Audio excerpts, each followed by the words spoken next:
দেশবাসী, আসসালামু আলাইকুম। শুরুতেই মহান আল্লাহর দরবারে শুকরিয়া আদায় করছি। হাজারো শহীদের প্রাণের বিনিময়ে আমরা দেশ এবং জনগণের স্বাধীনতা, সার্বভৌমত্ব রক্ষা করতে পেরেছি। তাবেদার মুক্ত বাংলাদেশে জনগণের ভোটে জনগণের কাছে জবাবদিহিমূলক একটি নতুন সরকার যাত্রা শুরু করেছে। দেশে গণতন্ত্র এবং মানুষের অধিকার পুনঃপ্রতিষ্ঠার এই যাত্রা লগ্নে আমি দেশবাসীকে শুভেচ্ছা এবং আন্তরিক অভিনন্দন জানাই। স্বাধীনতা প্রিয়, গণতান্ত্রিক আমি প্রিয়।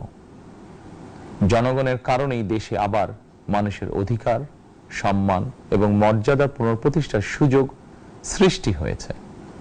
আমি দেশবাসীর উদ্দেশ্যে একটি বার্তা দিয়ে বলতে চাই, মুসলমান, হিন্দু, বৌদ্ধ, খ্রিস্টান তথা দল, মত, ধর্ম, বর্ণ নির্বিশেষে পাহাড়ে কিংবা সমতলে বসবাসকারী এই দেশ আমাদের সবার। প্রতিটি নাগরিকের জন্যই এই দেশকে আমরা একটি নিরাপদ ভূমিতে পরিণত করতে চাই। একটি স্বনির্ভর, নিরাপদ, মানবিক, গণতান্ত্রিক বাংলাদেশ প্রতিষ্ঠাই বিএনপি সরকারের লক্ষ্য। প্রিয় দেশবাসী, ফ্যাসিবাদের সময়কালে দুর্নীতি, দুঃশাসনে পর্যুদস্ত একটি ভঙ্গুর অর্থনীতি, দুর্বল শাসন কাঠামো আর অবনতিশীল আইন শৃঙ্খলা পরিস্থিতির মধ্য দিয়ে নতুন সরকার যাত্রা শুরু করেছে। আইন শৃঙ্খলা পরিস্থিতির উন্নয়ন এবং কঠোরভাবে দুর্নীতি নিয়ন্ত্রণের মাধ্যমে জনগণের মনে শান্তি, নিরাপত্তা ফিরিয়ে আনাই হচ্ছে আমাদের সরকারের প্রধান অগ্রাধিকার। সারা দেশে জুয়া এবং মাদকের বিস্তারকেও বর্তমান সরকার আইন শৃঙ্খলা অবনতির অন্যতম কারণ বলে চিহ্নিত করেছে। সুতরাং জুয়া এবং মাদক নিয়ন্ত্রণে আইন শৃঙ্খলা বাহিনী সব রকমের কঠোর পদক্ষেপ গ্রহণ করছে। জনজীবনে শান্তি ও নিরাপত্তা নিশ্চিত করতে সরকার সর্বোচ্চ উদ্যোগ গ্রহণ করছে। দেশের প্রতিটি সাংবিধানিক এবং সরকারি, বেসরকারি প্রতিষ্ঠান চলবে বিধিবদ্ধ নীতি নিয়মে। দলীয় কিংবা রাজনৈতিক প্রভাব, প্রতিপত্তি অথবা জোর জবরদস্তি নয়। আইনের শাসনই হবে রাষ্ট্র পরিচালনার শেষ কথা।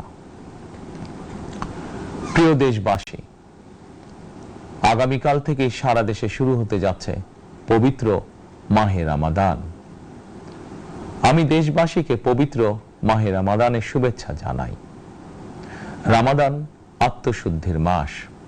আমরা যদি আত্মশুদ্ধি শব্দটির মর্মার্থ উপলব্ধি করি, তাহলে এই মাসে মানুষের ভোগান্তি বাড়ার কথা নয়। যদিও আমাদের অনেকের মধ্যেই এই মাসটিকে ঘিরে ব্যবসায় অধিক মুনাফা লাভের প্রবণতা লক্ষণীয়। আপনাদের প্রতি আমার বিনীত আহ্বান, রমাদানের পবিত্রতা রক্ষার্থে এই মাসটিকে আপনারা ব্যবসা মুনাফা লাভের মাস হিসাবে পরিগণিত করবেন না। দ্রব্যমূল্য যাতে সাধারণ মানুষের নাগালের বাইরে না যায়, এ ব্যাপারে ব্যবসায়ীরা দয়া করে সতর্ক থাকবেন। হাজারো প্রাণের বিনিময় একটি মাফিয়া সিন্ডিকেটের পতন ঘটিয়ে রাষ্ট্র এবং সরকারের জনগণের অধিকার প্রতিষ্ঠার অঙ্গীকার নিয়েই আমরা রাষ্ট্র পরিচালনার দায়িত্ব গ্রহণ করেছি। বিএনপি সরকার সকল ক্ষেত্রে অনাচার, অনিয়মের সকল সিন্ডিকেট ভেঙে দিতে বদ্ধপরিকর ইনশাআল্লাহ।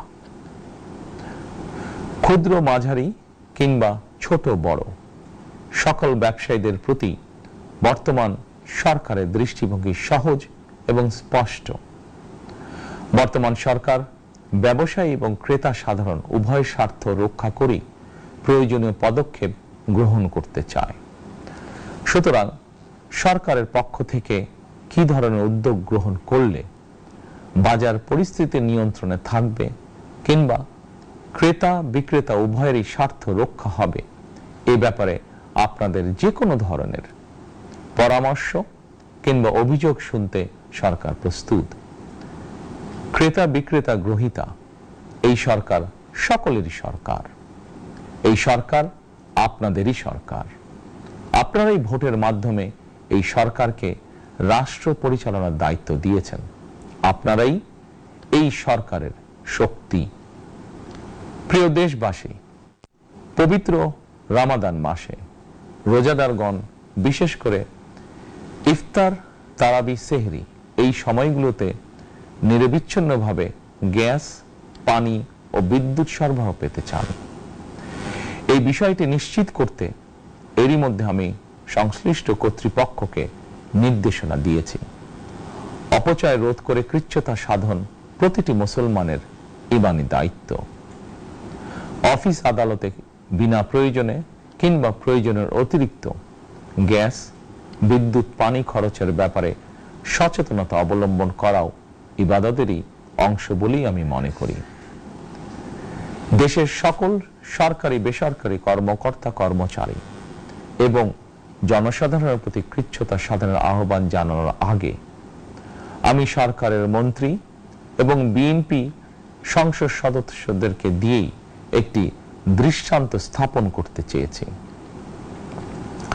বিএনপির সংসদীয় দলের প্রথম সভাতেই আমরা সিদ্ধান্ত নিয়েছি, বিএনপি থেকে নির্বাচিত কোনো সংসদ সদস্য সরকারি সুবিধা নিয়ে ট্যাক্স ফ্রি গাড়ি আমদানি করবেন না এবং প্লট সুবিধাও নেবেন না। আমি আপনাদের সামনে বলেছিলাম, রাষ্ট্র পরিচালনার সুযোগ পেলে বিএনপি সরকার মহানবীর ন্যায়পরায়ণতার আদর্শ অনুসরণ করবে।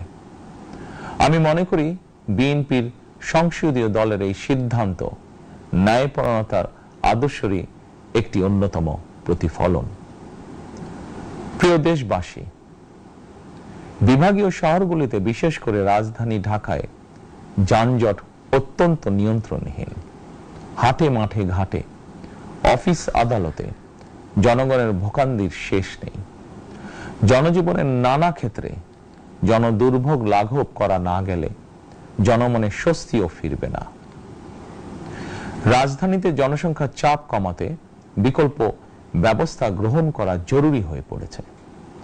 মানুষ তার নিজ জেলায় কিংবা নিজের বাসা বাড়িতে থেকেও যাতে সহজভাবে সঠিক সময়ে অফিস, আদালত, ব্যবসা বাণিজ্য করতে পারেন, সেই লক্ষ্যকে সামনে রেখেই সারা দেশে রেল যোগাযোগ ব্যবস্থা ঢেলে সাজানোর উদ্যোগ নেওয়া হচ্ছে। এই পরিকল্পনার অংশ হিসাবে প্রথমেই রেল, নৌ, সড়ক এবং সেতু মন্ত্রণালয়ের কার্যক্রম পুনর্বিন্যাস ও সমন্বয় করা হচ্ছে।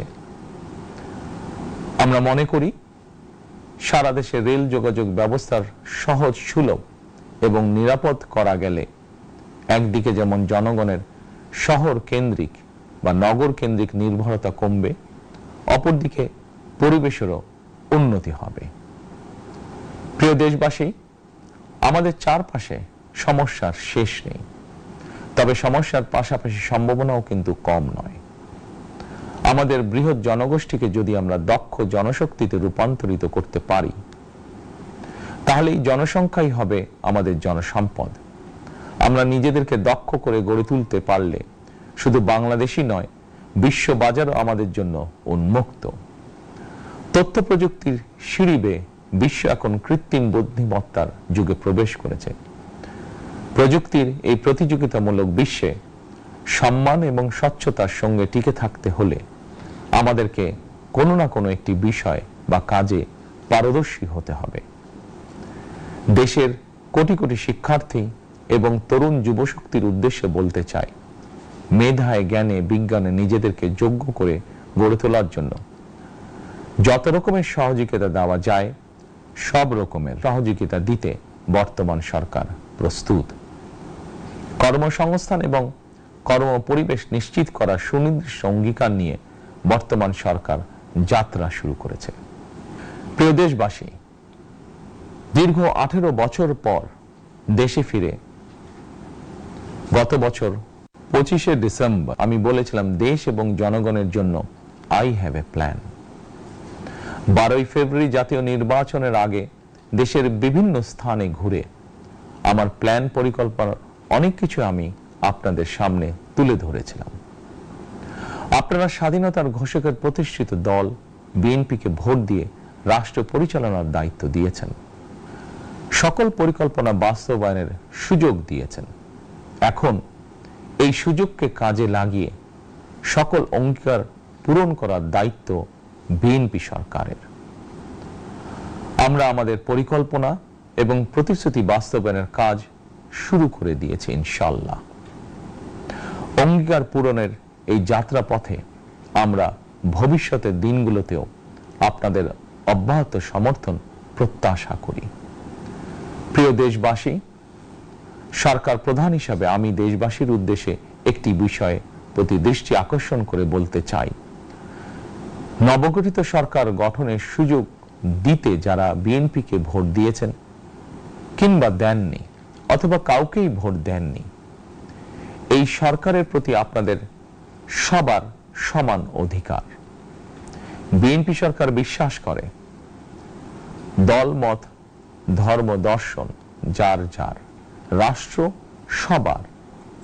এই দেশে এই রাষ্ট্রে একজন বাংলাদেশী হিসাবে আপনার আমার আমাদের প্রতিটি বাংলাদেশী নাগরিকের অধিকার সমান। প্রিয় দেশবাসী, আল্লাহ আমাদের সবাইকে নিরাপদ এবং সুস্থ রাখুন। আল্লাহ আমাদের সকলকে ইতিবাচক পরিকল্পনাগুলো বাস্তবায়নের তৌফিক দিন। পবিত্র রমাদান মাস শুরুর শুভ লগ্নে আল্লাহর দরবারে এই